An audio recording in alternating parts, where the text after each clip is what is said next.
आसंतु आज आमे जानिबा कंप्यूटर रो ए टू जेड पर्यंत समस्त शॉर्टकट की विषय रे। कंट्रोल प्लस ए हेउची select all, control plus B हेउची बोल्ड, कंट्रोल प्लस सी हेउची कॉपी, कंट्रोल प्लस डी हेउची फॉन्ट,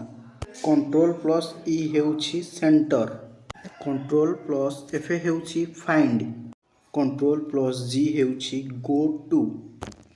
कंट्रोल प्लस एच हेउची रिप्लेस, कंट्रोल प्लस आई हेउची इटालिक, कंट्रोल प्लस जे हेउची जस्टिफाई, कंट्रोल प्लस के हेउची hyperlink,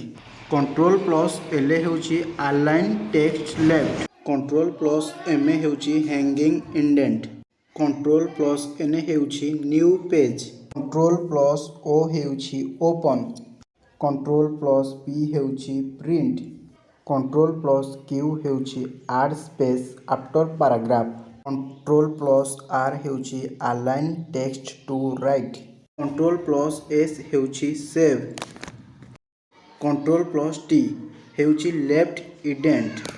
control plus U हेउची underline, control plus V हेउची paste, control plus W हेउची close, control plus X हेउची cut, control plus Y हेउची repeat बा redo, control plus Z हेउची undo.